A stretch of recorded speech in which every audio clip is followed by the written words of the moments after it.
കൂടുതൽ വാർത്തകളും വീഡിയോകളും കാണാൻ ഈ ചാനൽ സബ്സ്ക്രൈബ് ചെയ്യുക. കൂടെ ബെൽ ബട്ടൺ അമർത്തുക. നമസ്കാരം. ഏഷ്യാലൈവ് ടിവിയുടെ എപ്പിസോഡിലേക്ക് എല്ലാ മനഃപ്രേക്ഷകർക്കും സ്നേഹം നിറഞ്ഞ ഹൃദയം നിറഞ്ഞ സ്വാഗതം. ഇന്നത്തെ നമ്മുടെ വിഷയം, ഭക്ഷണം കഴിക്കുമ്പോൾ ഇവ ശ്രദ്ധിച്ചില്ലെങ്കിൽ ഉദരവ്യാധിയും ധനനാശവും ഫലമായിട്ട് വരും. നമ്മൾ ഭക്ഷണം എന്ന് പറഞ്ഞാൽ എന്താ? ഒരാൾക്ക് ജീവിക്കാൻ നമുക്ക് പോസിറ്റീവ് എനർജി പ്രദാനം ചെയ്യുന്ന വസ്തുവാണ് ഭക്ഷണം, അല്ലേ? ഓരോരുത്തർക്കും ഓരോ രീതിയിലുള്ള ഭക്ഷണങ്ങളാണ്. മിശ്ര ബുക്കുകളായിട്ടുണ്ട്, സസ്യ ബുക്കുകളായിട്ടുണ്ട്, ഹംസ ബുക്കുകളായിട്ടുണ്ട്. അപ്പം അങ്ങനെ പല രീതിയിലുള്ള ഇതിലുണ്ട്. അപ്പം നമുക്ക് ഭക്ഷണം ആരായാലും നമ്മൾ ഭക്ഷണം കഴിക്കുമ്പോൾ കുറച്ച് കാര്യങ്ങൾ നമ്മൾ ശ്രദ്ധിക്കണം. അപ്പം പഴയ കാലത്ത് നിലനിന്നിരുന്നതും ഇപ്പോഴത്തെ കാലത്ത് തീരെ ചിലരെങ്കിലും ആചരിച്ചു പോകുന്നതും മുക്കാൽ ഭാഗം ആൾക്കാർ ആചരിക്കാത്തതായിട്ടുള്ള കുറച്ച് കാര്യങ്ങൾ, നമ്മുടെ ആചരണങ്ങളെക്കുറിച്ച് നമ്മൾ മനസ്സിലാക്കണം. നമ്മൾ കൈവിടുന്ന നമ്മുടെ ആചരണങ്ങളും നമ്മുടെ മഹാത്മ്യങ്ങളും നമ്മുടെ പൗരാണികമായിട്ടുള്ള ജീവിതങ്ങളും എല്ലാം നമ്മൾ കൈവിട്ടുകൊണ്ടിരിക്കുക. വിദേശീയർ അത് ഏറ്റെടുത്തുകൊണ്ടിരിക്കുന്ന ഒരു കാലഘട്ടം. അപ്പം നമ്മൾ ഭക്ഷണം എന്താ? ഈശ്വരൻ്റെ വരദാനമാണ്. നമുക്ക് എല്ലാം ഉണ്ടായിട്ട് ഒന്നും കഴിക്കാനില്ലാത്ത ആൾക്കാർ എത്രയോ പേരുണ്ട്, ഒന്നും കഴിക്കാൻ പറ്റാത്ത എത്രയോ പേരുണ്ട്. മരുന്ന് പോലെ ആഹാരം കഴിച്ചില്ലെങ്കിൽ ആഹാരം പോലെ മരുന്ന് കഴിക്കണമെന്ന് പണ്ടുള്ളവർ പറഞ്ഞിട്ടുണ്ട്. നമ്മൾ കഴിക്കുന്ന മാക്സിമം വെജിറ്റബിൾ ഭക്ഷണമാണ് ഏറ്റവും നന്നായിരിക്കും.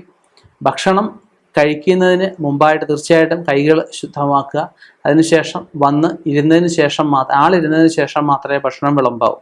അല്ലാത്ത ഭക്ഷണം വിളമ്പി വെച്ചാൽ അതിനെ നിന്ദിക്കുന്ന പോലെ ആയിപ്പോവും. ആളിരുന്നതിന് ശേഷം ഭക്ഷണം വിളമ്പുക.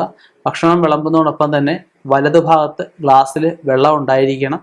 നമ്മൾ ഭക്ഷണം കഴിക്കാനിരിക്കുന്നതിന് മുമ്പായിട്ട് വെള്ളം ശകലം കയ്യിലെടുത്ത് ഭക്ഷണത്തെ തളിച്ച് തൊഴുത് നമുക്ക് വിശ്വാസമുള്ള ഭഗവാനെ, അന്നപൂർണേശ്വരിയൊക്കെ പ്രാർത്ഥിക്കുക. നമുക്കിനിയും ഇത് കഴിക്കാനുള്ള യോഗം ഉണ്ടാവണമെന്ന് പ്രാർത്ഥിക്കുക. പ്രാർത്ഥിച്ചതിന് ശേഷം വേണം നമ്മൾ ഭക്ഷണം കഴിക്കാനായിട്ട്. ഭക്ഷണം കഴിക്കുമ്പോൾ നമുക്ക് ആവശ്യമുള്ള ഭക്ഷണം മാത്രം എടുക്കുക.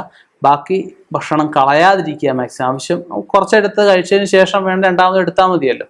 അപ്പം അതുപോലെ നമ്മൾ എടുക്കുമ്പോൾ താഴെ കളയരുത്. ഒരു വറ്റ് താഴെ കളഞ്ഞ് 9 വറ്റിന് കൊതിക്കുമെന്നാണ് പണ്ടുള്ളവർ പറയുന്നത്.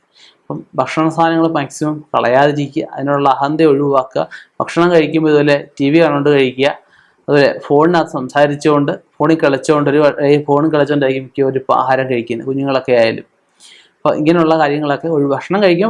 കാരണം അതുപോലെ തന്നെ എല്ലാവരും ഒരുമിച്ചിരുന്ന് ഭക്ഷണം കഴിക്കുക. കൃത്യസമയത്ത് ഭക്ഷണം കഴിക്കുക.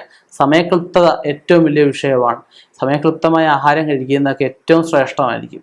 രാവിലത്തെ ഭക്ഷണം കഴിക്കാൻ 8 മണിക്ക് മുമ്പായിട്ടെങ്കിലും കഴിക്കണം. ഉച്ചക്കലത്തെ ഒരു 12:30 1 മണി, നൈറ്റ് 1:30, അതിനപ്പുറം പോയത്. വൈകിട്ടത്തെ ഒരു 3:30 4 മണി ആകുമ്പോഴത്തേക്കും നമുക്ക് ചായ മറ്റുള്ള എന്തെങ്കിലുമൊക്കെ കഴിക്കാം. അപ്പോൾ രാത്രിയത്തെ ഭക്ഷണം നിർബന്ധമായിട്ടും 7 മണിക്ക് മുമ്പായിട്ട് കഴിക്കണം.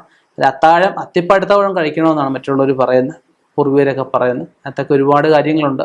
അത്താഴം കഴിഞ്ഞാൽ അരക്കാതെ നടക്കണം. അത്താഴം കഴിഞ്ഞാൽ പോയി കിടക്കരുത്, കുറച്ച് ദൂരങ്ങളിൽ നടക്കുകയൊക്കെ ചെയ്യണം.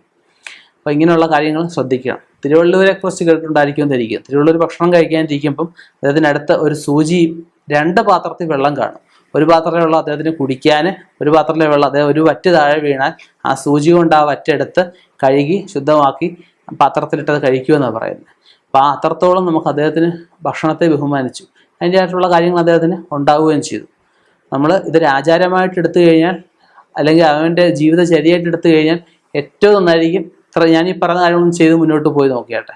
നമ്മുടെ ധനവരവിലായാലും മറ്റുള്ളവരായാലും ഒരുപാട് ഗുണങ്ങൾ, അഭിവൃദ്ധികൾ ഉണ്ടാവും.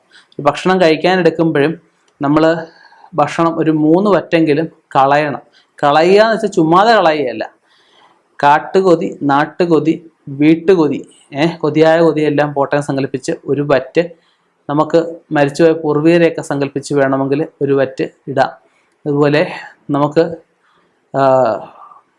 മറ്റ് ഈ കഴിക്കുന്ന വസ്തുവിൽ എന്തെങ്കിലും വിഷാംശങ്ങളോ അല്ലെങ്കിൽ നമുക്ക് ശരീരത്തിന് വേണ്ടാത്ത എന്തെങ്കിലും വസ്തുക്കളുണ്ടെങ്കിൽ അതും കോട്ടയം സങ്കല്പിച്ച് 3ാമത്തെ വറ്റും കളയുക. അത് പിന്നെ എടുക്കാൻ പാടില്ല. ആ 3 വറ്റ് കളഞ്ഞതിന് ശേഷം ബാക്കി ഭക്ഷണം നമുക്ക് കഴിക്കാം. പിന്നെ ഒരു വറ്റും കളയാൻ പാടില്ല. അവസാനം നമ്മൾ എണീക്കുമ്പോഴും ഒരു പ്ലേറ്റ്, പഴയ കാലത്തൊക്കെ പറയുകയാണ് ഈ പൂച്ചയ്ക്ക് ഭക്ഷണം കൊടുത്ത പോലെ വേണമെന്നാണ്. പൂച്ചയ്ക്ക് ഭക്ഷണം കൊടുത്താൽ എന്താ? അവസാനം പ്ലേറ്റിനകത്തിനും കാണും, ഒന്ന് തുടച്ച് നക്കും എന്ന് പറഞ്ഞാൽ നമുക്ക് പൂർണ്ണമായിട്ടും ക്ലീൻ ആക്കിയിട്ട് വേണം നമ്മൾ എണീക്കാനായിട്ട്. അപ്പം എല്ലാവരും വിചാരിക്കും ഭക്ഷണം കഴിക്കുക എത്ര കാര്യങ്ങളുണ്ടായിരുന്നു എന്ന് ചിന്തിക്കും. കാര്യങ്ങളുണ്ട്. ഭക്ഷണം കഴിക്കുന്നത് മാത്രമല്ല, നമ്മൾ ഓരോ കാര്യങ്ങളും ചെയ്യുന്നതിന് ഓരോ കാര്യങ്ങളുണ്ട്. ഈ കൊതി കളയാതെ ഭക്ഷണം കഴിക്കുമ്പോഴാണ് ചിലർക്ക് കൊതിയെ കാണും. ഇത് കണ്ട് കൊതിക്കും. കൊതിച്ച് കഴിയുമ്പോൾ പിന്നെ ഈ ഭക്ഷണം ഉണ്ടാക്കുമ്പോൾ ശരിയായിട്ട് വരത്തില്ല. ഈ ഉണ്ടാക്കുന്ന ഭക്ഷണം പെട്ടെന്ന് ചീത്തയായി പോകുന്ന അവസ്ഥ വരും. നമുക്ക് ഭക്ഷണത്തിനോട് വെറുപ്പ്, ഭക്ഷണത്തിനോട് വേണ്ടാത്ത അവസ്ഥകൾ, ഭക്ഷണം കാണുമ്പോൾ ഛർദ്ദിക്കാൻ വരുന്ന അവസ്ഥകൾ, അതുപോലെ ഈ പറഞ്ഞ ഛർദ്ദിൽ, വൊമിറ്റിങ്, വയറിളക്കം, ലൂസ് മോഷനും ഒക്കെ നമുക്ക് ഉണ്ടാകും. അതൊക്കെ ഈ കൊതിയുടെ ഭാഗമായിട്ട് ഒക്കെ തന്നെ വരുന്നതാണ്. ഞാൻ ഈ പറഞ്ഞാലും 3 വറ്റി കളഞ്ഞിട്ട് കഴിച്ചു കഴിയുമ്പോൾ യാതൊരു വിഷയവും ഉണ്ടാവുകയില്ല. ഇനിയും ഇതുപോലെയുള്ള വ്യത്യസ്ത വിഷയങ്ങളുമായി കണ്ടുമുട്ടാം. നിർത്തുന്നു. നന്ദി, നമസ്കാരം.